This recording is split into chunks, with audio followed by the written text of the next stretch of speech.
Welcome back to the Saluki News Network. This is Jordan Kruse. SIU Volleyball just recently clinched their first Missouri Valley Conference tournament bid since 2016. One of the main reasons for that is star outside hitter Nataly Garcia, who is in the top 10 of the Missouri Valley in kills per set and points per set. I got the pleasure of talking with her, and I asked her about her life, the transition to SIU and to the States in general, and what is different about this 2022 team. This is the full-length interview, but if you'd like to see a specific question, whether that be about her life or coming to the United States or what it's like being on this year's team, I have timestamped those down in the description. So here's my talk with Nataly Garcia. Enjoy. Do you like doing interviews or no?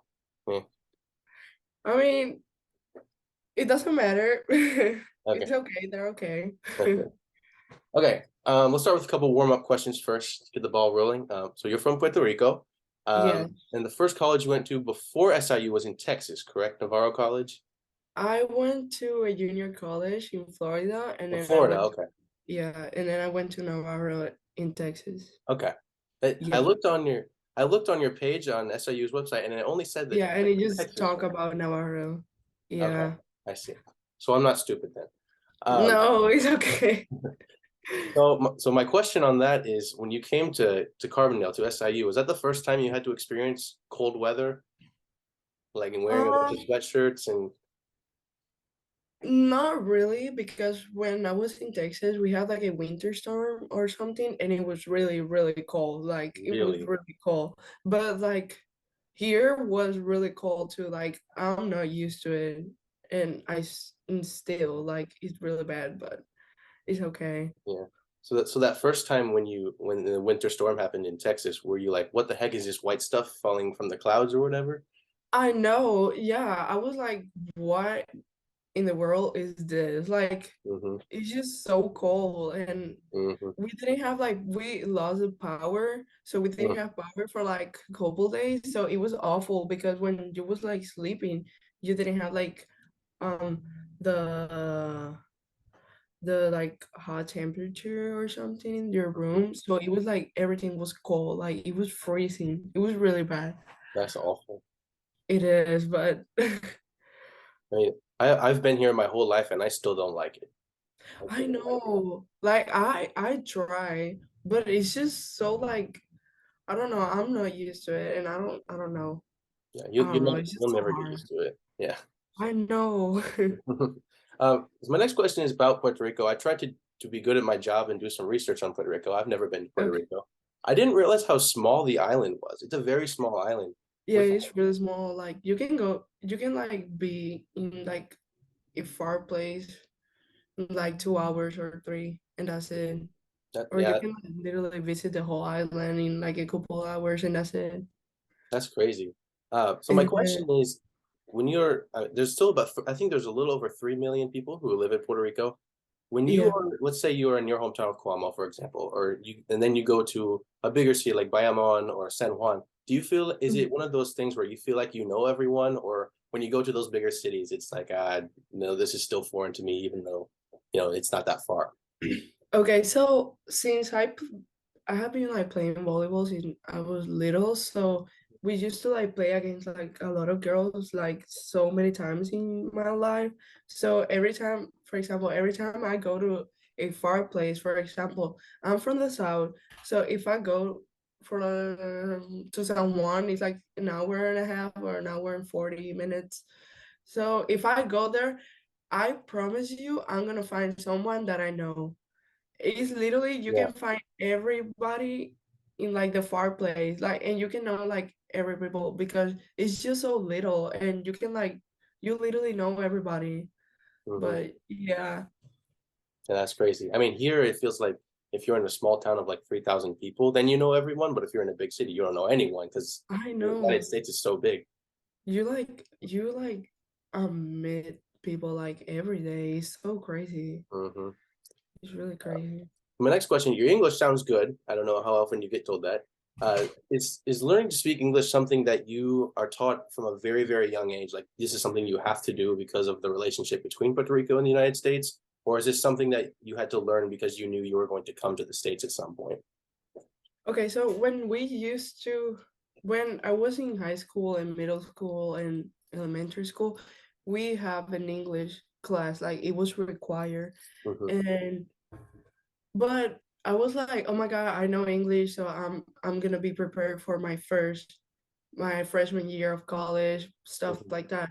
But when I got to Florida, it was really hard for me to understand like how the people talk, or like since we used to have like a lot of internationals, like we used to have like a lot of Puerto Rican girls, so we used to like talk in Spanish most of the time. So I couldn't I couldn't like learn a lot.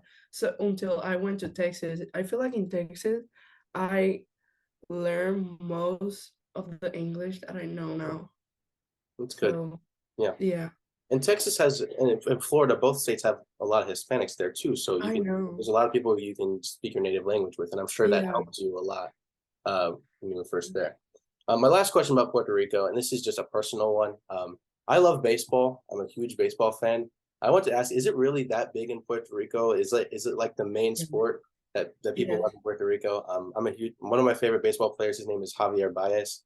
He's from Bayamon. Okay, He plays for the yeah, club. This is his shirt. Um, I okay. like him. And did you ever know any Major League Baseball players? Okay, well, no, but I don't know if you know who is I don't know his first name, but Correa, he plays for the Astros, I think, or Carlos something. Correa, yeah. Yeah, he's from like close where I live, so I Okay, kind of know like a lot of things about him. But yeah, baseball is really big in Puerto Rico. Actually, my first sport I played it was baseball, really? but yes, I played baseball when I was really young, and then my mom said that she wanted me to play another sport, so switched. She put me in volleyball, but then I played softball for a little bit, but I just stayed like playing volleyball and I didn't do anything else besides. I mean, I played basketball for a little bit too, but Hmm. I feel like not baseball, but softball, it was like my main sport. But then my mom switched me to volleyball, so that's what I did.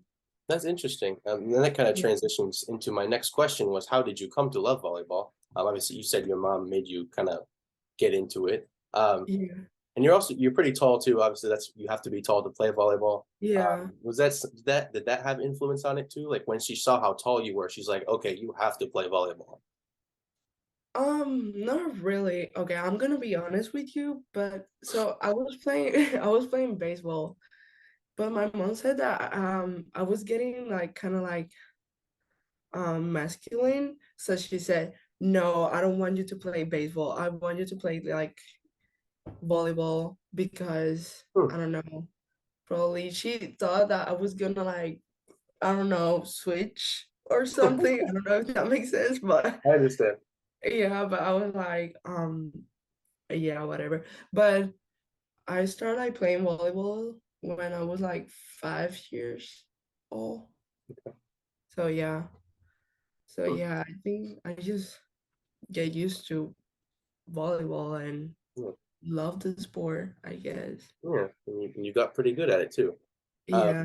So when you first got to, the college in Florida and then the college in Texas, was it always your plan to transfer to a big school like SIU, or was that a surprise to you, or was that part of your plan? Yeah, okay. So when I was in high school, I didn't get like a lot of I mean, I got like a couple of like offers, but I didn't like them. So I was kind of like running out of time. So I just decided to like go to a junior college first for like a year or something and then transfer to another school.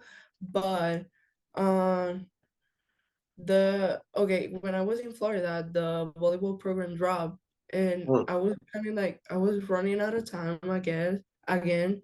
And I was talking with this D1 school, but I didn't have like the credits or something to transfer. So I Hmm. had to like transfer again to a junior college so I can Hmm. like finish all my credits and stuff. So I can like, so I can have like all the credits that I need to transfer to a D1 or a D2. Okay. But yeah, it was kind of like a big process. It was kind of like hard, Yeah. but Yeah, You did a good job of explaining because that sounds very complicated. Um, it is. yeah. So after Navarro, what was the one thing about SIU that made you want to come here? Was it Coach Ed Allen? Was it knowing that you'd get to play as soon as you got here? Was it the campus, the culture? What was the one biggest thing that led you to come to SIU? Okay, so it was like kind of hard because you didn't have like the opportunity to visit the campus and stuff. Mm-hmm. So we used to like have to like visit the campus like online and see like the stuff and everything. But I think one of the major reasons that I came here, it was because I was talking with one of the assistant coach and he was like, well, like we are looking for someone like you. We need like your help because we need to like what's the word? We're creating a program right now, and I don't know. I think it was kind of like interesting because I feel like it was gonna be like a challenge. I knew it wasn't gonna be like easy, but I think that was one of the reason. It was like the coaching staff and how they were like treating me and stuff, and how they still treated me because they're really nice with me. So, and I really appreciate that because it's not easy to live far from. Oh my God, sorry. No, it's It's okay. it's not easy to live far from home, but yeah, Yeah, they make absolutely. everything more easy. Mhm. So when you got here, who is the one person that helped you settle in the easiest? Who is the one person who took you in and said, "Hey, I know you're far away from home now. Let me help you, and I'm gonna, be there for you." Um, I think it was um Shelly. Shelly was an assistant coach here, but Hmm. she's not here anymore because she retired. Hmm. But she made me feel like I was in home and stuff. My first year here was kind of like hard because Yeah. I didn't connect with like the whole team. Like I was with them all the time, but it wasn't like feeling like that good. Hmm. Like it's just totally different how it feels now. Like this year is so like I don't know. We're like together, and we're more comfortable Hmm. with like talking to each other. I don't know. It's just so different. Yeah. But yeah, Yeah, that's good. So let's talk about this season. Watching you guys this season has been so fun. I mean, I didn't grow up watching volleyball, but you guys are yeah. making it fun for me. So I love going. So I love going to the games.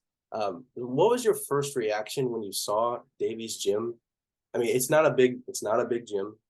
A lot of other volleyball places have big arenas with hundreds of Yeah, thousands of seats, but then you come to Davies Gym and it's just like, oh, they can only fit like 1 or 200 people in here at a time. yeah, So, do you think that when other teams come to play here, they're kind of like weirded out by that? It's like, wait, whoa, this is like a little gym here, and I'm about to play college volleyball. yeah. Um, I know that Davies kind of like different, but I kind of like having fun in Davies. Kind of like we said that it's kind of like vintage, and we like the vintage style that Davies have. Yeah. But yeah, we for sure we would love to have like some more like new stuff for the gym because Yeah. we think it's gonna like make the gym look better. But Mhm. it's okay. I think it's the people that create the atmosphere. I don't know if Atmosphere. that yeah, but yeah. So I just think it's all because of the people. I don't think we don't like pay a lot of attention to the gym in general, which is I don't know. I think or we're just getting used to it. Mhm. Yeah, we just play. I Yeah. don't know if you probably don't know this. You've never seen me before. I was the guy on Friday and Saturday. I was with the camera next to your bench. I was the guy doing this with the camera. I don't know if you ever saw me or whatever, but so it was kind of cool to be like right next to you guys and hear Coach Allen talk. And you guys, the culture is really good for you guys. And you just talked about how Yeah. this year you guys are more comfortable Yeah. with each other. Um, so last year, obviously, you guys only won 5 games all year, which is Yeah. something that you're probably not used to. You grow up, you win all the time. But this year, you guys could win 20 or more games. So just talk Mhm. about what's something that's making you guys more successful this year than last year? Is it because you're more comfortable? Is it because you just have better players, more good players? I mean, what is it? I think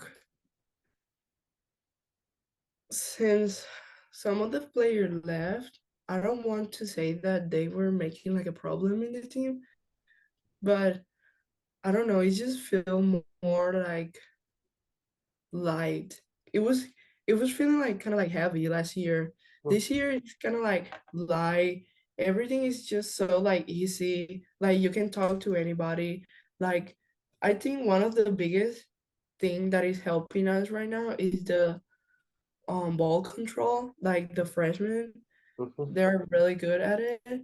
So I think that was one of the pieces that we were like missing last year. And what else? I don't know. I think that's one of the biggest reason, like the ball control, because last year it wasn't that good. Yeah, absolutely. Yeah. And you talked about the freshmen. Did you know before the season started that like, okay, these freshmen are really good, like Cece, Kelly, Claudia, Brinley, Annabelle? Did you know that before the season started, like, okay, they are going to be really good this season? I I didn't see any videos of them, so I was kind of like nervous. But I remember the coach talking about them, like they're really good, like they're gonna help us a lot. And I was like, okay, I just need to see because I'm kind of nervous because I don't know. Like you don't see like you haven't sent any videos of them like how they play, how I don't know. But yeah, since they start like practicing with us, we were like, okay, yeah, they're gonna help us. They're really good. That's But great. So because there are so many freshmen and sophomores and even juniors, I mean, you're a senior. yeah. Do you see yourself as more of a leader, or are you more of a lead by example by your play on the court, or are you in people's faces yelling at them, "Hey, you got to do this," or are you like that, or do you just lead by example with the way you play? Um, I don't see myself as a leader, but sometimes I do. I just don't show it like at all. I Mhm. just try to be with the team and see how everybody's feeling and try to like understand everybody. But I don't know. I'm not trying to be a leader because I know it's kind of like hard for me sometimes to explain how I feel or how I want everybody to be. Like, for example, last year I was really quiet and I know everybody was kind of like arguing, not arguing, but like talking to me about it, like how I need to be more louder and stuff. But I think it was like a big difference was that I wasn't that confident and now I feel like so much better. And for example, if one of my teammates doing something wrong, I feel like confident enough to like go to her and talk to her about like I think you're doing this wrong, like you should like do this instead of this. I don't Mhm. know if that makes sense, but yeah. I understand. That makes a lot of sense. Um, so even when the team wasn't winning last year, you're still playing well. And for people who don't know, Nataly Garcia is top 10 in the Missouri Valley Conference in kills per set and points per set. So even when the team isn't doing well, what helps you play good? And because that's all you can do, right? Yeah. You just play good, and whatever happens, happens. So I was just trying to um accomplish coach goals.